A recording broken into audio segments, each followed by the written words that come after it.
9 एवं कक्षा 10 के लिए विषय हिंदी व्याकरण पत्र पढ़ा रहे थे। पत्र लिखने वक्त किन किन बातों पर ध्यान देनी चाहिए समझा दिए थे। पत्र दो प्रकार के होते हैं, औपचारिक और अनौपचारिक। औपचारिक पत्र में प्रार्थना पत्र, आवेदन पत्र, शिकायती पत्र, संपादकीय पत्र, व्यावसायिक पत्र और कार्यालयी पत्र, ये 6 पत्र इसके अंतर्गत आते हैं। अनौपचारिक के अंतर्गत जो पत्र आता है वह अपने परिजन और पुरजन यानी अपने सगे संबंधी को लिखा जाता है। इस पत्र के अंतर्गत बधाई पत्र, आभार प्रदर्शन पत्र, निमंत्रण पत्र एवं संवेदना पत्र आते हैं। अब अनौपचारिक पत्र लिखने के लिए पहले का जो पत्र लिखने की नियम या परंपरा थी वह दाहिना साइड में स्थान और दिनांक यानी तारीख लिखी जाती थी, लेकिन अब ऊपर में भी और नीचे में भी पत्र में बाएं तरफ ही लिखा जाता है। जैसे हमें प्रधानाचार्य को पत्र लिखना है वह आवेदन पत्र कहलाता है। वह पत्र औपचारिक पत्र के अंतर्गत आता है। तो बायां तरफ सबसे ऊपर जहां से हम लिख रहे हैं उसका नाम अंकित करेंगे, तत्पश्चात दिनांक या तारीख लिखेंगे। जैसे हम बेला गार्डन से लिख रहे हैं तो बेला गार्डन दरभंगा और पिन कोड वहाँ का है 846006, तो ये डाल दिए। उसके बाद जिस तारीख को लिख रहे हैं तिथि दे देंगे।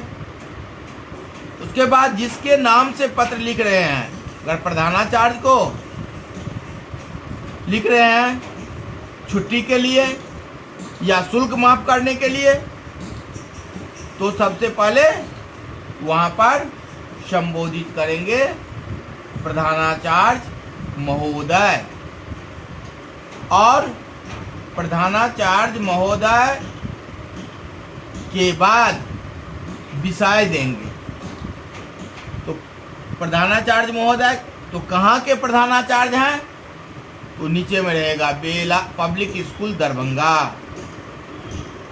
तो प्रधानाचार्य के नीचे में जिस संस्था के प्रधानाचार्य है उस संस्था का नाम, तत्पश्चात विषय।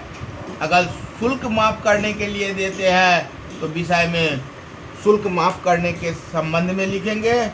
यदि छुट्टी के लिए देते हैं तो छुट्टी के संबंध में लिखेंगे। और मान्यवर या महोदय, उसके बाद लिखेंगे सेवा में सविनय निवेदन है, अपना कारण बताएंगे, क्यों छुट्टी चाहिए, किस लिए चाहिए, किस उद्देश्य से चाहिए, कारण क्या है। और लास्ट में पैराग्राफ चेंज करके निष्कर्ष 2 पंक्ति में लिखेंगे, तत्पश्चात धन्यवाद देंगे। और नीचे में यदि प्रधानाचार्य महोदय को लिखते हैं तो आज्ञाकारी छात्र, यदि संपादक महोदय को लिखते हैं तो भवदीय करके अपना नाम और संक्षिप्त एड्रेस दे सकते हैं। तो ये औपचारिक पत्र। उसी प्रकार अनौपचारिक पत्र लिखने के लिए कुछ महत्वपूर्ण बिंदु हैं। जैसे प्रेषक का पता और दिनांक। प्रेषक मतलब लिखने वाला, तो ऊपर में उसमें भी पता और दिनांक देंगे। तत्पश्चात संबोधन, दिनांक के ठीक नीचे पत्र पाने वाले व्यक्ति के यथोचित संबोधन लिखने चाहिए। जैसे अपने से बड़े हैं तो पूज्यवर, अपने से छोटे हैं तो चिरंजीव, इत्यादि। बराबर वालों को प्रिय मित्र आदि। तो अनौपचारिक में भी सबसे पहले अपना एड्रेस लिखेंगे, प्रेषक का पता, उसके बाद दिनांक, उसके बाद संबोधन करेंगे किसको लिख रहे हैं। बराबर वाले को प्रिय मित्र, प्रिय सखा, प्रिय बंधु। बड़ों को पूजनीय, पूज्यवर, आदरणीय, परमादरणीय। छोटों को प्रिय, चिरंजीवी आदि।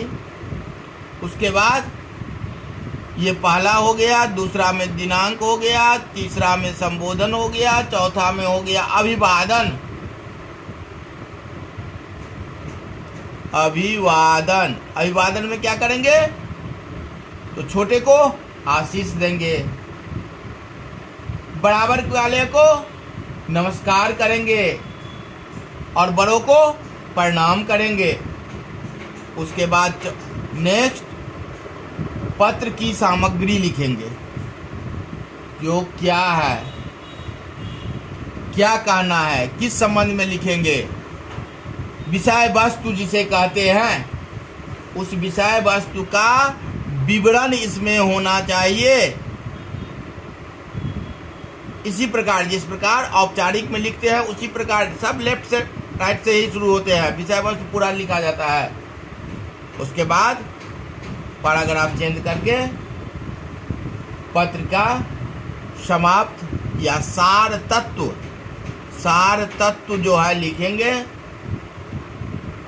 और स्वनिर्देश, इसका अर्थ है पत्र पाने वाले के साथ संबंधों का उल्लेख करेंगे। जैसे कोई अपने छोटे को लिखते हैं तो तुम्हारा संबोधन में स्वनिर्देश, सार तत्व हो गया, जिसे कंक्लूजन भी कर सकते हैं, CONCL कंक्लूजन, और साथ में स्वनिर्देश। इसमें जैसे बड़ों को आपका आज्ञाकारी, आपका पुत्र इत्यादि लिखेंगे और अपना नाम यहाँ लिखेंगे लेफ्ट साइड में ही, और बराबर वाले को आपका अभिन्न मित्र आदि लिखेंगे और छोटे को शुभाकांक्षी यानी शुभ का आकांक्षी, शुभ का इच्छा, आपके शुभ का अभिलाषा, इच्छा, कामना रखने वाला, शुभेच्छु, हितैषी आदि लिखेंगे। इस प्रकार पत्र लिखने वक्त इन बातों को ध्यान रखनी चाहिए। इससे पत्र में आकर्षकता आती है, विषय वस्तु स्पष्ट होना चाहिए, छोटे और सरल वाक्य होना चाहिए। अगर इतने बात को हम ध्यान में रखते हैं तो हम एक आकर्षक, सुंदर, स्पष्ट पत्र लिख सकते हैं।